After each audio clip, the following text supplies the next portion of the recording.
Chapter 1. The Funeral That Never Happened. I found out my Uncle Rowan was dead from a voicemail that cut off mid-sentence. The message was from a number I didn't recognize. A man's voice, flat, careful, said my name like he'd practiced it. "Elliot Hale? This is Deputy Morrow from Briar Hollow. I'm calling about your uncle, Rowan Hale. There's been an incident. You need to come down here. Soon." There was a pause after incident, as if he was weighing the word against something heavier, something he didn't want to name. Then the voicemail ended in a dull click, like a phone being set down gently. I listened to it twice in my kitchen, standing barefoot on cold tile with my coffee going untouched. Outside my apartment window, the city was waking up the way it always did. Garbage trucks, sirens, the soft roar of traffic. My life was still moving forward, but the voicemail sat in my hand like a stone. Rowan Hale, my mother's older brother. A man who sent a birthday card every year with no return address and always signed it the same way. RH. No message, no jokes, no love. Just initials, neat and tight, as if writing too much might invite something. I hadn't seen him since I was 11. Last memory. His house smelling like wood smoke and damp earth, the way a place does when it's surrounded by trees that never get enough sun. He'd given me a pocket knife that was too sharp for a kid and told me, very calmly, to never whistle at night. My mother hated him. Or maybe she hated the space he occupied in our family, the way his name was always mentioned like it needed permission. When I called her after the voicemail, she didn't ask how. She didn't ask what happened. She just inhaled once, a long tight breath, and said, "Don't go." I laughed because it was absurd. "He's my uncle. Elliot."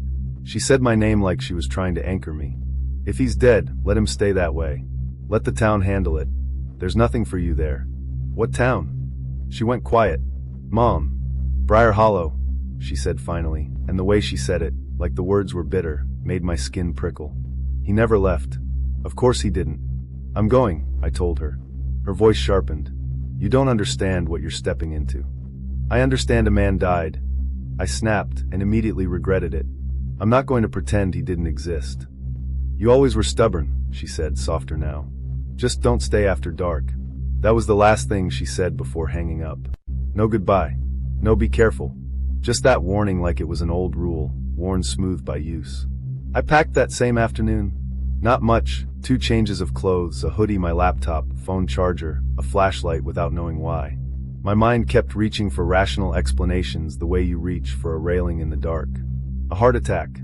A fall. A fire. Rowan lived alone in the woods, didn't he? People died out there all the time, quiet and unseen. The deputy had said incident, but deputies say all sorts of things. Still, when I searched Briar Hollow, my browser didn't give me much. A dot on a map.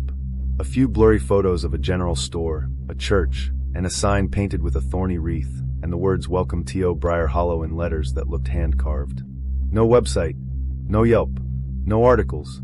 Like the town had agreed not to advertise itself. The drive took nearly 5 hours, and the further I went, the more the world seemed to thin out. Highways became 2-lane roads. 2-lane roads became winding strips that cut through endless trees. Cell service flickered like a dying bulb. By the time my GPS announced, "You have arrived," it was already late afternoon. The sky was a bruised gray, and the light filtering through the branches looked dirty, like it had passed through something. Briar Hollow wasn't what I expected.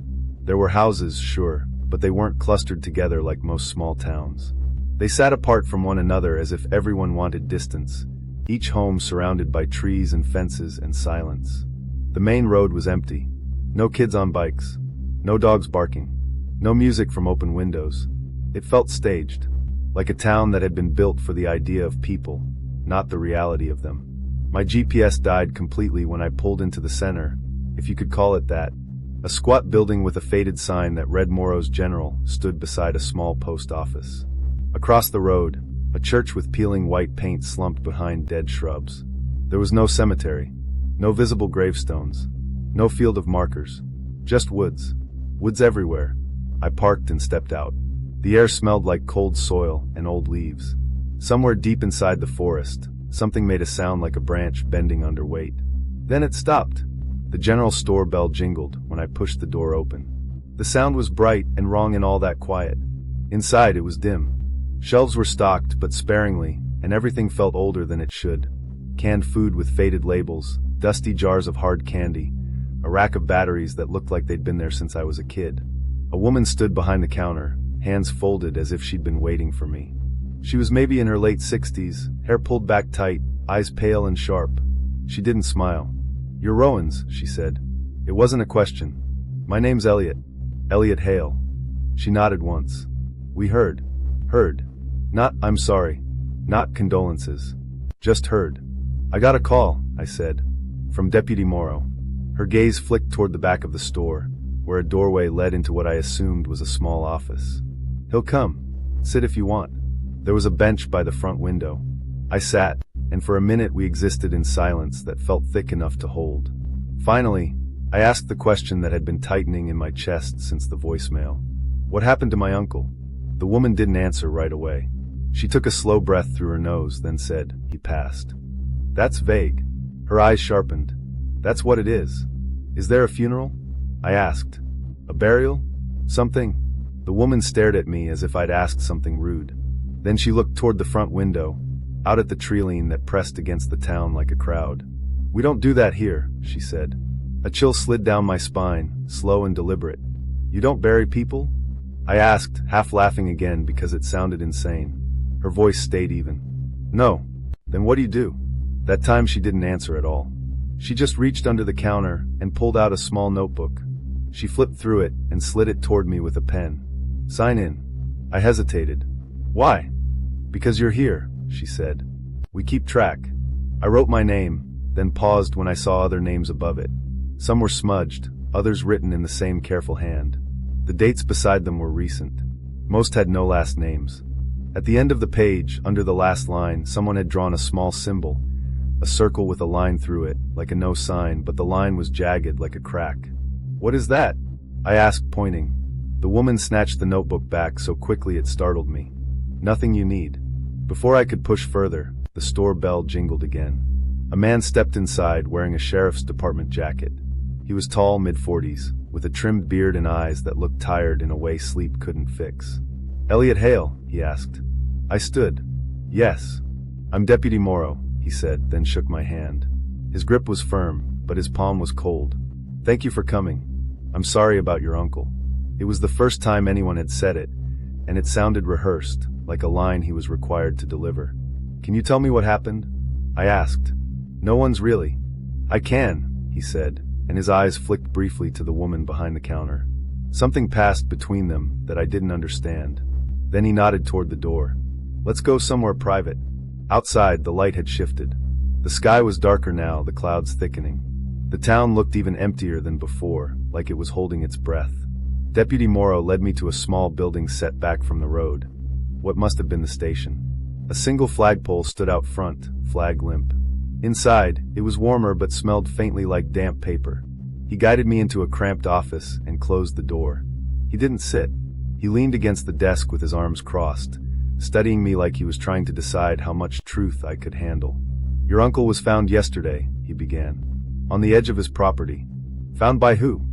"Neighbor," he said, then corrected himself. "Closest thing he had to one." "Was it natural?" I asked. His jaw tightened. "We're still determining." "Determining what?" My voice rose despite me trying to keep it calm. "Was he attacked? Was there an accident? Did someone?" "No," he said quickly. Too quickly.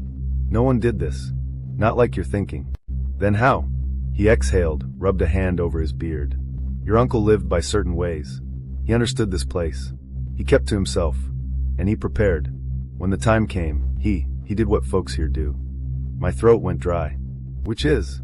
Deputy Morrow's eyes flicked to the window. Outside, the treeline swayed slightly as if something had passed through, even though there was no wind. He lowered his voice. "He wasn't buried." The words landed heavy, but it wasn't just what he said. It was the way he said it, like it wasn't unusual, like it was a fact of nature. "I'm sorry," I said, forcing a laugh that came out thin. "Are you telling me there's no burial for my uncle? No grave? Nothing?" He held my gaze.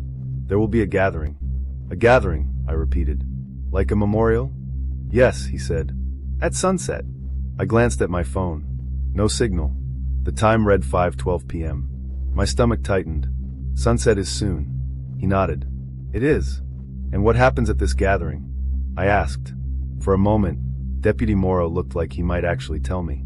His mouth opened slightly, then closed. He swallowed. "You can pay your respects," he said carefully, "and then you'll go back to your uncle's house. You'll stay inside after dark. You'll lock the doors. And whatever you hear, whatever you think you hear, you will not open anything." Every hair on my arms rose. "What do you mean, whatever I hear?" I asked. He pushed off the desk, stepping closer, voice quiet but urgent now. "I mean, you came to Briar Hollow asking about burials. You came asking what we do with our dead. And I'm telling you, for your own sake, you don't want the full answer yet." "Yet?" I whispered. Deputy Morrow's eyes held mine, and in them I saw something that wasn't authority or pity. It was fear. Then from somewhere outside the station, far off but unmistakable, came a sound that made my blood turn cold. A knock. Not on the station door. On something else. 3 slow taps. A pause. Then 3 more. A pattern so deliberate it felt like language. Deputy Morrow went still. His face drained of color. "That," he said under his breath, "is why we don't bury our dead." And before I could ask anything else, he opened the office door and said, "Come on. Sunset's almost here." Chapter 2, The House That Still Breathes. Deputy Morrow didn't let me linger on the sound. He opened the station door like he could outrun the question hanging in the air, and I followed because the alternative was standing alone in a town that seemed to flinch at its own shadows. Outside, the sky had sunk into that bruised twilight that comes before the sun actually disappears. Everything was the color of old steel. The trees around Briar Hollow looked too tall, too close, like the town had been built in a bowl of forest that could close over it whenever it wanted. "Where's the gathering?" I asked. Morrow didn't answer right away. He walked with a steady pace down the main road, and the sound of our footsteps felt loud enough to be rude. The general store was behind us now, its windows dark. The church ahead looked like it had given up on being holy a long time ago. "There's a place," he said finally. "Not far." "A place in town?" He glanced at me. His eyes were cautious, like he was measuring the volume of my curiosity. "Close enough." That wasn't reassuring. It felt like the kind of answer someone gives when the truth is worse than a lie. As we walked, I noticed something I hadn't registered before: marks on the houses. Most doors had small carvings above the frame, simple symbols cut into the wood. A line crossed through a circle. The same one I'd seen in the notebook at the store. "Is that a town thing?" I asked, pointing at one above a porch. Morrow didn't even look up. "Keeps things simple." "Keeps what simple?" He stopped walking. The pause was so sudden I nearly ran into him. The air felt colder, and the forest seemed to lean in like it was listening. Morrow turned, face tight. "Elliot, I know you're trying to make sense of this, but you don't have context. You don't have the history. You're going to see something tonight that's going to make you want to ask 1,000 questions.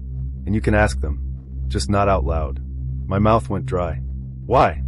He looked past me, down the empty road, as if he expected someone to be standing there. "Because words carry." That was all he said before he started walking again. The place turned out to be a wide clearing behind the church. Not a cemetery. There were no stones, no plots, no flowers, no markers. Just an open patch of earth, flattened and hard-packed as if something heavy had been moved across it over and over for years. Around the clearing, lanterns hung from poles, unlit for now.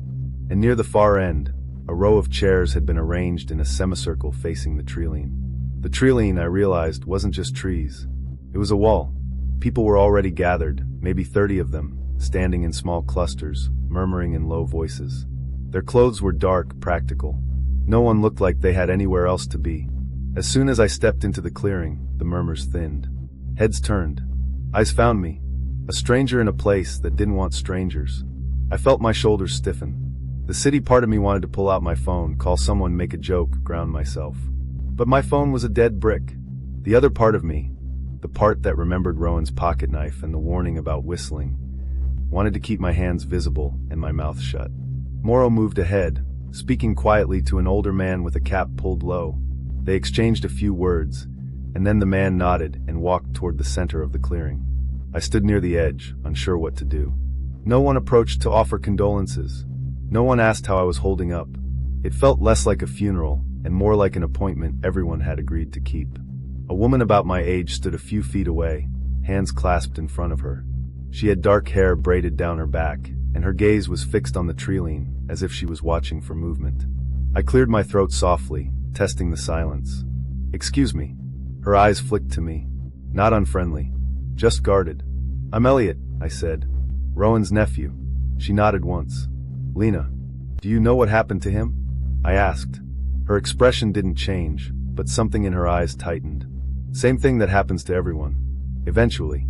That's not an answer. Lena's gaze drifted toward the church behind us. Its windows were dark, but I could feel its presence like a closed mouth. "You came from outside?" "Yeah. City." She almost smiled at that, but it didn't reach her eyes. "Then you're gonna try to make this make sense with your rules." "It won't." "What is this?" I gestured vaguely at the chairs, the lantern poles, the clearing itself. "A memorial?" "It's respect," she said. "And a reminder." "A reminder of what?" Her eyes snapped to mine. "That the line holds as long as we hold it." Before I could ask what line, the older man in the cap raised his hand. The gathered townspeople fell quiet immediately, like someone had shut off a switch. The man spoke without stepping onto any podium. His voice carried, but it wasn't loud. It was steady. "Sun's almost down," he said. "You all know what's owed." A ripple of agreement moved through the crowd, not spoken but felt. My chest tightened. "Owed?" I mouthed, and Lena gave me a look that said stop. Morrow appeared beside me like he'd been watching my face. He leaned in slightly. "Don't talk," he whispered. The older man continued.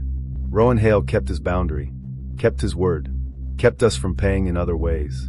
Paying. Owed. Boundary. Words that belonged to debts, not death. The lanterns were lit one by one, flame blossoming in glass. The light pushed back the gloom just enough to make the forest beyond look even darker. Then two men emerged from behind the church carrying something long and wrapped in cloth. It wasn't a coffin. It was too narrow, too flexible. The cloth sagged in places like it was draped over a body without structure. My stomach dropped. The men carried the bundle carefully to the center of the clearing and lowered it onto the earth. I took a step forward without meaning to, a reflex, like grief had its own gravity. Morrow's hand caught my arm. His grip was firm. "Don't," he breathed. "Is that?" My voice cracked. "Is that him?" He didn't answer. His eyes were fixed on the bundle with a look that wasn't mourning. It was vigilance. The older man in the cap, someone called him pastor once under their breath, but he didn't look like any pastor I'd ever seen, stepped closer to the bundle. He didn't pray. He didn't bless. He just rested a hand on the cloth, then lifted it away as if checking for heat. Then he looked up, straight toward the treeline, and he nodded. The crowd shifted, a collective inhale. The forest answered, not with words, with sound, a low creaking like weight shifting on wood, like something stepping from branch to branch, but too heavy for branches. The noise traveled along the treeline, left to right, as if something large was pacing just out of sight. My skin prickled. I wanted to tell myself it was an animal, a bear, a deer, anything normal. But the pacing had rhythm, intent. Lena's hand moved slightly at her side, and I noticed she was holding a small object, an old iron nail, blackened with age. Several other townspeople held similar nails, or little carved pieces of wood. Talismans my brain supplied, though I didn't want it to. The older man spoke again, voice low and calm. "We return what was promised." Return. The two men who had carried the bundle lifted it again. This time, they didn't turn back toward the church. They walked toward the treeline. My heart slammed against my ribs. Where are they taking him? Morrow's grip tightened. "Inside," he whispered, meaning the forest. "That's insane," I hissed. "You're just leaving him out there?" His eyes flashed, and for the first time I saw anger under the fear. "Elliot, your uncle knew what this was. He chose this. He held the boundary for years. You think we're being cruel?" He stopped, swallowed. "We're being consistent." The bundle reached the edge of the trees. The two men paused, as if waiting for permission. The creaking stopped. The clearing went so silent I could hear my own breathing. Then, from within the treeline, something shifted. Not a rustle, not wind. A shape moved behind the trunks, too tall to be a deer, too smooth to be branches. For a second, it blocked out the darkness like darkness had grown denser there. My breath caught. The two men stepped forward and lowered the bundle just inside the trees, onto the leaf litter. They backed away immediately, not turning their backs on the forest, retreating like people leaving an angry dog alone with food. The older man raised his hand. Everyone in the clearing bowed their heads. I didn't. I couldn't. My eyes were glued to the space where the bundle lay, half swallowed by shadow. A sound came then, soft, wet, like cloth being dragged across leaves. The bundle moved. Not much. Just an inch. Then another. My throat went tight. Did you see that? I whispered, barely audible. Lena didn't look away. Her lips moved without sound. Don't. The dragging continued, slow and patient, like something pulling the bundle deeper into the woods. Then the bundle vanished completely into the darkness. No one reacted. No gasps. No screams. Just bowed heads, as if they were listening to a prayer. The older man spoke one final sentence. Debt received. The crowd murmured something back, too quiet for me to catch. It sounded like a phrase repeated for generations. Then the gathering dissolved as quickly as it had formed. People turned, walking away in small groups. No lingering. No hugging. No crying. Just dispersal, as if staying too long would tempt the forest to ask for more. I stood frozen, staring at the tree-line, waiting for another movement. Another sound. Something to confirm that I hadn't just watched a town feed my uncle to something. Morrow tugged my arm. We're done here. My voice came out hoarse. What the hell was that? He didn't answer in the clearing. He guided me away, steering me down a side path toward my uncle's house. The walk there felt longer than it should have, because the dark was gathering fast now. The lantern light behind us faded. The trees ahead thickened. The road narrowed. When Rowan's house finally appeared, it looked exactly like my childhood memory. Low and wooden, porch sagging slightly, smoke-darkened chimney.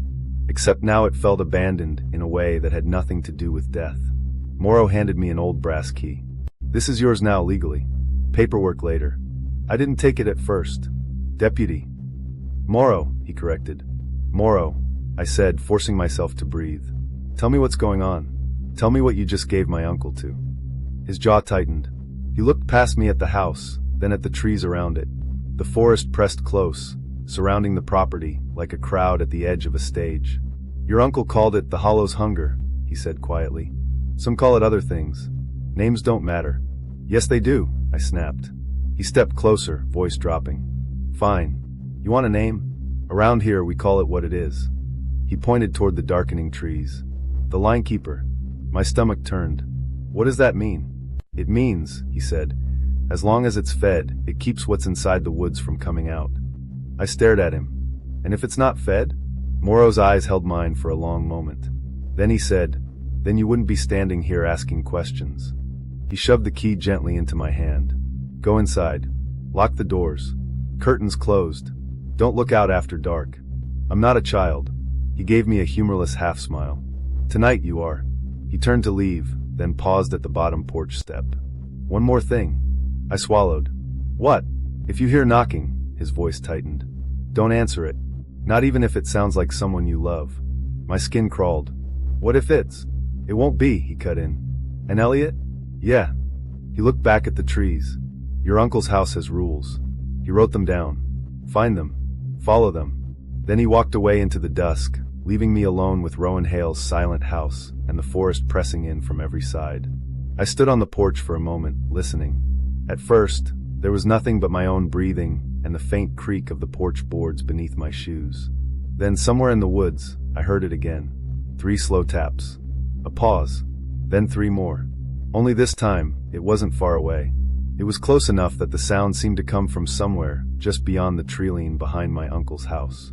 And as the last light drained from the sky, I realized something that made my hands go cold around the key. The gathering hadn't been a funeral. It had been a handoff. And now, whatever had taken my uncle, knew I was here. Chapter 3, What They Leave Behind. I didn't go inside right away. I stood on the porch with the key digging into my palm, staring at the tree line behind Rowan's house. The woods were darker there than everywhere else, like shadow pooled deeper between those trunks. The kind of dark that didn't just mean absence of light, but presence of something else. 3 taps. Pause. 3 taps. The sound came again, faint but unmistakable. Not on the house. Not on the porch. From somewhere inside the woods. I told myself it was branches. A woodpecker. Some animal behavior I didn't understand.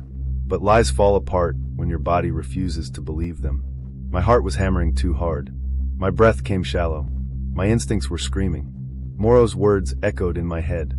Your uncle's house has rules. I forced my feet to move. The front door groaned when I pushed it open.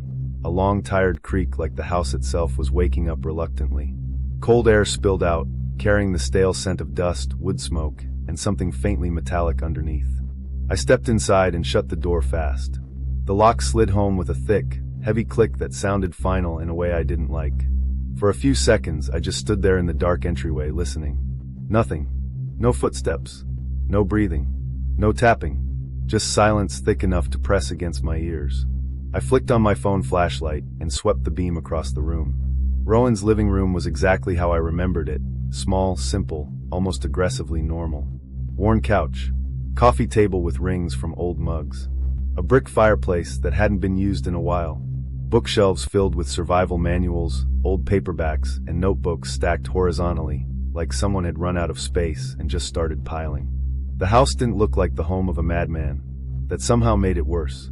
I moved room to room, checking doors and windows like Morrow had said. Every window had thick locks. Not flimsy sliding latches, but heavy metal clasps bolted into the frames. Someone had installed them deliberately. Someone who expected pressure from the outside. By the time I reached Rowan's bedroom, my hands were shaking. The bed was made. Not hospital corner perfect, but tidy. Like he'd known he wasn't coming back. That thought sent a slow chill through me. On the nightstand sat a leather-bound notebook. Not one of the stacks in the living room. This one was alone. Centered. Waiting. I picked it up. Inside the cover, in Rowan's tight, careful handwriting. If you are reading this, I'm gone. This house will keep you alive, if you let it. My mouth went dry. I flipped the page. Rules for the Hollow House. I almost laughed. A short, breathless sound that held zero humor. This couldn't be real. People don't leave rulebooks for surviving their homes. But Rowan had. Rule 1. Lock every door and window before sunset. Check twice. Rule 2. Do not open the door after dark for anyone. Not family. Not police. Not me. Rule 3. If you hear knocking, remain silent. Rule 4. If you hear your name spoken from outside, remain silent. Rule 5. Do not look into the woods after dark. Rule 6. If something enters the house, hide in the bedroom and do not leave until sunrise. Rule 7. Do not light candles after midnight. Rule 8. If the fireplace smells like rot, leave the room immediately. Rule 9. If you see someone inside the house who shouldn't be there, pretend you do not see them. Rule 10. Survive the night. Ask questions in the morning. I sat down hard on the edge of the bed. This wasn't grief writing. This wasn't rambling. The rules were too structured, too intentional, written by someone who had tested them. A slow, horrifying realization settled into my bones. Rowan hadn't just lived in Briar Hollow. He had been managing something. I checked the time. 8:41 p.m. Full dark now. I moved fast, locking everything again, even though I'd already checked once. Doors. Windows. Back door. Bathroom window. Basement hatch. The basement hatch bothered me most. It had 2 locks. Not 1. 2. I didn't open it. I didn't want to know. I returned to Rowan's bedroom and sat on the bed with the notebook in my hands, reading the rules over and over until they felt burned into my brain. Outside, the woods whispered. Not in words. In movement. Branches shifting. Leaves crunching. Something big adjusting its weight. I forced myself not to look. Rule 5. Don't look into the woods. Minutes dragged. Then, tap. I flinched so hard I almost dropped the notebook. Not 3 taps. 1. Soft. From the front of the house. I held my breath. Tap. Tap. 3 taps this time. Exactly the same rhythm as before. My eyes slid involuntarily toward the bedroom door. I didn't move. Rule 3. Remain silent. The tapping stopped. Seconds passed. Maybe minutes. Just when my heart started slowing. A voice spoke. Elliot. My name. Rowan's voice. Not distorted. Not monstrous. Not wrong. It sounded tired. Familiar. The exact tone he used when calling me in for dinner, when I stayed with him as a kid. My eyes burned. No, I whispered, immediately clamping my mouth shut. Rule 4. Remain silent. Elliot, the voice said again, closer. My stomach twisted violently. Footsteps. On the porch. Slow. Heavy. Each step placed carefully, like whoever, or whatever, was walking knew exactly how loud it was being. The doorknob turned. Once. Twice. A gentle test. Then Rowan's voice again. You left your bag in the truck. You'll need it. Tears slid down my face without me realizing. It knew about my bag. I'd left it in the passenger seat. I squeezed my eyes shut. Don't answer. Don't move. Don't breathe. Something scraped against the front door. Not fingernails. Not claws. Something harder. Like knuckles with too much weight behind them. Knock. Knock. Knock. 3 perfect taps. Then silence. Long enough that hope started to creep in. Then the footsteps moved. Not away. Around. Side of the house. Window side. My pulse roared in my ears. I slid off the bed and crawled into the bedroom closet, easing the door closed until only a thin crack remained. From inside the closet, everything sounded louder. The scrape of something brushing the siding. A soft exhale. Not a breath. More like air escaping from a hollow space. Then, a wet sound, like something pressing its face against glass. I bit down on my knuckle to stop myself from sobbing. A shape passed across the faint light leaking through the bedroom curtains. Tall, wrongly proportioned, not walking like an animal, not quite walking like a person either. More like learning. It lingered outside the window, still, listening. Then Rowan's voice drifted through the glass, quieter now. Elliot, I kept you safe. It's your turn now. Something inside me broke at that. Not because I believed it was him, but because whatever was wearing his voice understood guilt, understood leverage. It stayed at the window for a long time. Long enough that my legs cramped. Long enough that my jaw ached from clenching. Eventually it moved. Not toward the door. Not toward the woods. Toward the back of the house. Toward the basement side. I stayed in the closet until the faint gray of early morning seeped through the cracks. I didn't sleep. Not even close. When the sun finally rose enough to wash the bedroom in weak light, I didn't immediately feel relief. Because Rule 10 echoed in my head. Survive the night. Ask questions in the morning. I stepped out of the closet on shaking legs. The house looked normal again. Too normal. No scratches on the door. No marks on the windows. No footprints. If not for the raw terror carved into my nerves, I could have convinced myself I'd dreamed everything. But the notebook was still on the bed. Real. Rowan's handwriting. I grabbed my phone. 1 bar of service. I dialed Morrow. It rang twice. He answered. You make it through? He asked. Yes, I said, my voice hoarse. Something came to the house. There was a pause. Did you open the door? No. Did you look outside? No. Another pause. Then you did good.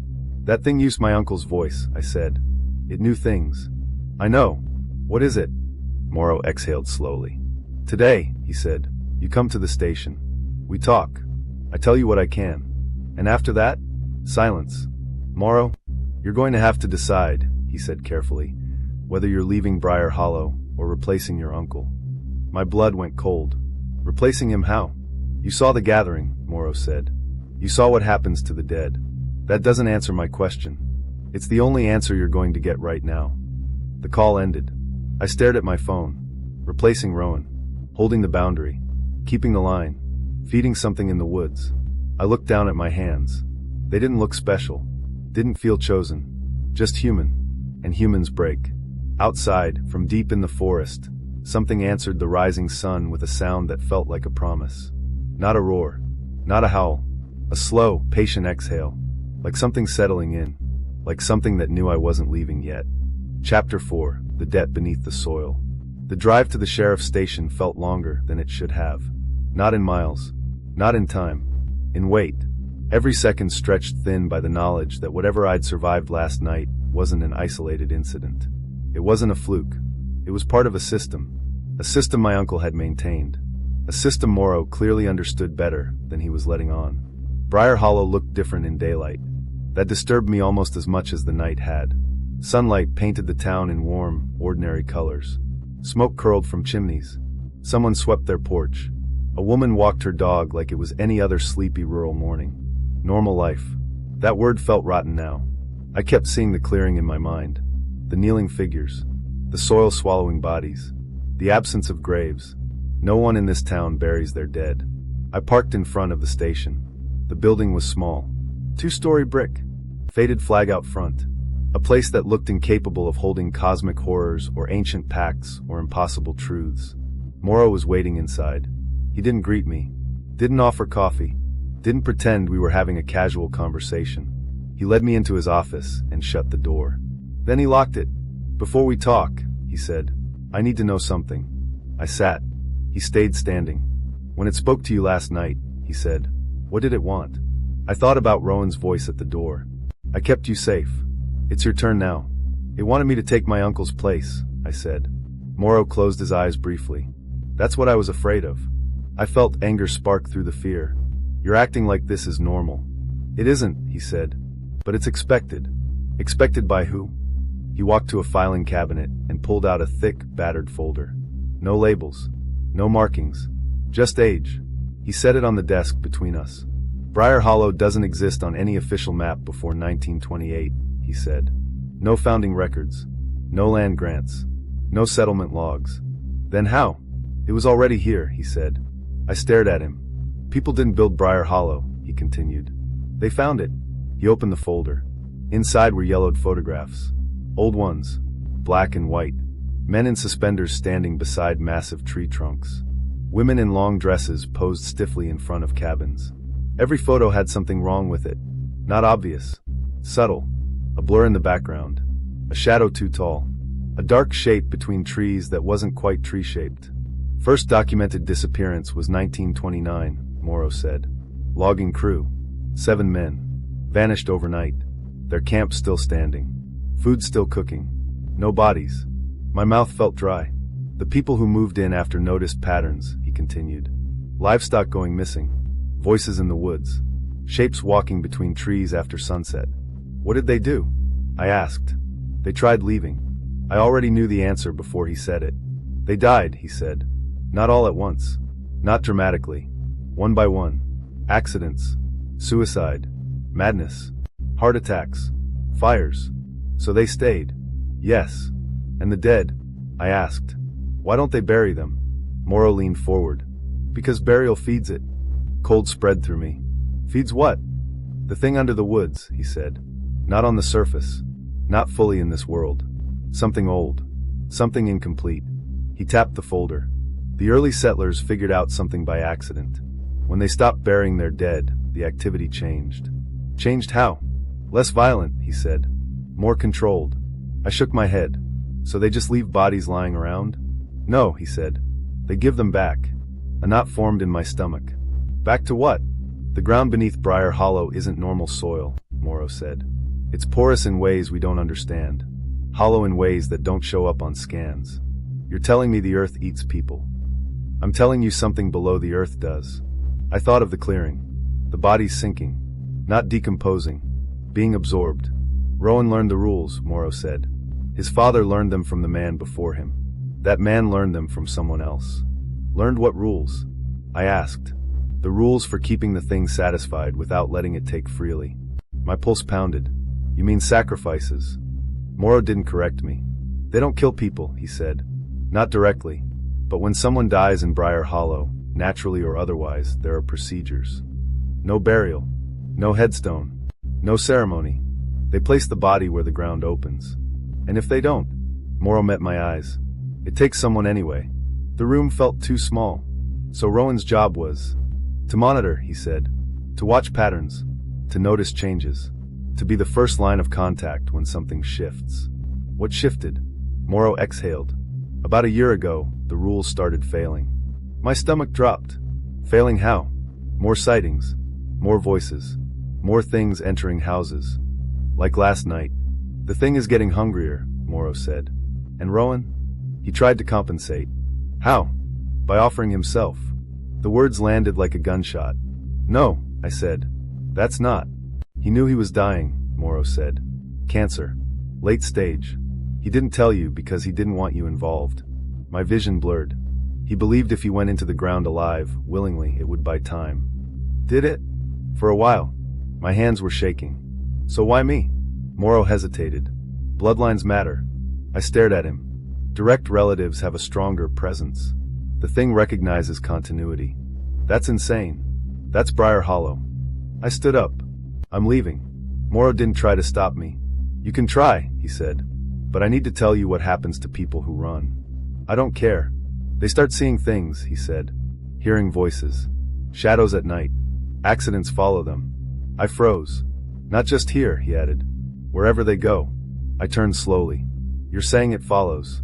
I'm saying once it knows you, distance stops mattering. My legs felt weak. You think Rowan died to trap me? I think Rowan died to protect you, Morrow said. But protection isn't the same as freedom. Silence stretched between us. You don't have to decide today, he said. But the thing will test you. How? You'll start noticing rules breaking. My phone buzzed in my pocket. I pulled it out. Unknown number. My blood turned to ice. Morrow's eyes flicked to the screen. Don't answer, he said. A photo appeared. I didn't open it. I didn't need to. The thumbnail preview was enough. Rowan's living room. My living room now. The couch. The coffee table. A dark shape standing in the hallway behind it. Taken from inside the house. I locked everything, I whispered. Morrow swallowed. Did you check the basement hatch? No. His face tightened. I told you never to open it. I didn't. That doesn't mean it didn't. The photo updated. Closer now. De shape tagir. Limbs too long. A hint of a face forming where a face shouldn't be. Text appeared under the image. Your turn. My phone slipped from my fingers. Morrow grabbed my shoulders. You listen to me, he said. You are not ready to replace Rowan. Then what do I do? You survive, he said. You learn the rules. You don't break them. You don't challenge it. And after that? His grip tightened. Eventually, he said, you decide whether you become a gatekeeper or you let Briar Hollow collapse. What happens if it collapses? Morrow's voice dropped. It doesn't just take this town. Something crashed in the distance. Not outside. Inside the station. A metal clang, followed by screaming. Morrow released me and ran for the door. I followed. The front lobby was chaos. Deputy Harris lay on the floor near the entrance. His eyes were open. His chest wasn't moving. Blood pooled beneath his head. The front doors stood wide open. No signs of forced entry. No footprints. No weapon. Just death. Morrow knelt beside Harris, checking a pulse he already knew wasn't there. A low sound rolled through the building. Not loud. Not close. A vibration in the walls. Like something huge shifting underground. Morrow looked at me. It's accelerating. What does that mean? It means Rowan's sacrifice is wearing off faster than expected. Another scream echoed from outside. Not human. Not animal. Something in between. Morrow stood. Go to Rowan's house, he said. Lock it down. Follow the rules. You're staying? I have a job, he said. What job? To slow things down. He shoved the leather notebook into my hands. You're part of this now whether you want to be or not. I backed toward the door. Morrow, I said. If I don't come back. You will, he said. Not confidently. Not reassuringly. Like stating an unpleasant probability. I ran. The streets were empty.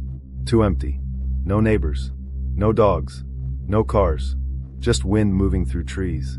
As I reached Rowan's house, I saw the basement hatch. Open. Just a few inches. Enough. From inside came a smell. Not rot. Not smoke. Something deeper. Wet earth. Old blood. And underneath it, breathing. Slow. Massive. Patient. Something inside the house was awake. And it knew I was home. Chapter 5. The Earth Doesn't Forget. I stood on the porch with the notebook pressed to my chest like it was a shield. The front door of Rowan's house was closed. The basement hatch, however, was not. A narrow black mouth gaped at the base of the foundation, just wide enough for something to crawl through. Or for something to have already crawled through. The breathing came from inside. Not loud. Not fast. Slow. Measured. Like a creature pretending to sleep. I didn't know how long I stood there, frozen, staring at that cracked open hatch. Seconds. Minutes. Maybe longer. Morrow's words repeated in my head. Follow the rules. Don't challenge it. Survive. I forced myself to move. I didn't go to the hatch. I didn't go inside. First rule in the notebook, written in shaky, cramped handwriting. Never approach an opening after dark. I checked my phone. 6:41 p.m. The sun was sinking fast, bleeding orange into the treeline. Too close to dark. I stepped back. Second rule. If an opening is found, seal the house before attempting containment. Seal the house. I moved quietly, circling the building. Every window. Every door. Every possible entry point. I locked them. Barred them. Dragged furniture where I could. The breathing never stopped. It stayed steady, like it knew I was buying time. Inside, the house felt different. Heavier. The air pressed against my ears, muffling sound. I kept expecting to see something in corners. Behind door frames. Reflections. Nothing moved. Nothing showed itself. Which was worse? I reached the living room. Rowan's notebook lay open on the coffee table. Not where I'd left it. My stomach dropped. I hadn't set it down. Someone or something had. A fresh page was open. New writing. Not Rowan's. The letters were too clean. Too perfect. You don't have to die. You only have to open the way. The breathing grew louder. Not from the basement. From inside the walls. I backed away slowly. No, I whispered. Another page flipped on its own. Rowan opened the first door. You will open the next. I stumbled into the kitchen. The back door rattled. Not violently. Not like something trying to break in. Like something testing the handle. Slow. Patient. Another rule burned in my mind. It cannot cross uninvited thresholds. That meant something. It meant it still needed permission. I ran to Rowan's bedroom. Locked the door. Dragged the dresser in front of it. The breathing followed. Not moving closer. Just surrounding me. From vents. From walls. From under the floor. Like the house itself had lungs. I opened the notebook, flipping frantically. More rules. More warnings. Fragments of desperation. It lies. It mimics the dead. It cannot take what is not offered. But it can convince. My phone vibrated. Unknown number. A video this time. Against every instinct, I pressed play. Rowan's face filled the screen. Alive. Healthy. Smiling gently. I know you're scared, he said. My knees buckled. I was scared too, he continued. But I understand now. It isn't evil. It's necessary. It keeps this place from spilling outward. From consuming everything. The Rowan in the video leaned closer. You don't have to suffer like I did. You don't have to die. You just have to let it use you. The video glitched. Rowan's eyes darkened. His mouth stretched wider than humanly possible. You just have to open the door. The video ended. The bedroom door creaked. Not opening. Just settling. Like weight pressing against it. I screamed. I didn't care if it heard me. I didn't care if the town heard me. I tore through the notebook. Near the back, pages were stained with something dark. A section labeled in all caps. Emergency protocol. My hands shook as I read. If a successor refuses, containment can be restored through mass offering. I stopped breathing. Mass offering. Below it, a list. Not instructions. Locations. The clearing in the woods. The old quarry. The church basement. Places where the ground was thin. Where it opened easily. Rowan had written a note beneath the list. I couldn't do this. I couldn't damn everyone to save one person. Tears streamed down my face. He had chosen himself. He had chosen to die alone. To spare the town. To spare me. The breathing surged. The walls bowed inward slightly. Not cracking. Not breaking. Flexing. Like flesh. The door handle turned. Slow. It didn't open. It didn't need to. It was reminding me how close it was. I thought of Morrow. Deputy Harris. The screaming. Rowan's cancer. This thing was done waiting. If I didn't choose, it would. Another rule surfaced in my memory. One Rowan had told me as a kid, laughing, like it was just one of his weird sayings. Never open a door for someone you didn't see arrive. At the time, I'd thought it was about strangers. Now I understood. It wasn't about people. It was about thresholds. Consent. Permission. I grabbed the notebook and ran to the front door. Through the peephole, the street was empty. But I knew it was out there. Everywhere. I opened the door. The breathing stopped. Instantly. Silence flooded the house. Not peaceful. Expectant. Cold wind brushed my face. I stepped onto the porch. I'm not opening anything, I said aloud, my voice shaking. I'm not offering myself. And I'm not offering this town. The ground beneath my feet trembled. A low groan rolled through Briar Hollow. Trees swayed. Somewhere far off, something collapsed. I raised the notebook. But I know your rules, I said. You can't take what isn't offered. The air thickened. Pressure built around me like invisible hands closing in. So I offer you nothing, I whispered. The ground split open at the edge of the yard. Not wide. Not dramatic. Just a narrow crack. Darkness breathed out of it. Something moved below. Not rising. Not reaching. Waiting. I stepped back into the house. And slammed the door. Locked it. Every lock. Every bolt. The house shuddered violently. A sound like a mountain breaking echoed beneath the town. Then, silence. Not false silence. Not tense silence. Real silence. No breathing. No pressure. No movement. I collapsed to the floor, sobbing. I don't know how long I stayed there. Hours. Maybe until morning. When sunlight finally crept through the windows, Briar Hollow looked unchanged. No sinkholes, no collapsed houses, no obvious signs of catastrophe. Morrow never came back. Neither did half the deputies. People said they transferred. People said they moved away. People said a lot of things. No one mentioned Deputy Harris. No one mentioned Rowan. No one mentioned the tremor. And no one still buried their dead. I left Briar Hollow 3 days later. Packed what little I had. Didn't say goodbye. Didn't look back. I thought distance would save me. I thought refusing was enough. For a while nothing happened. Months passed. Then one night, in my apartment hundreds of miles away, I woke to a familiar sound. Slow, measured, breathing. Not in the room. Not in the walls. Beneath the floor. I don't know if I stopped it. I don't know if I delayed it. I don't know if I doomed everyone by refusing. All I know is this. Whatever lives beneath Briar Hollow doesn't need a town anymore. It only needs me. And somewhere beneath my apartment, the ground is getting thin. If this story unsettled you, good.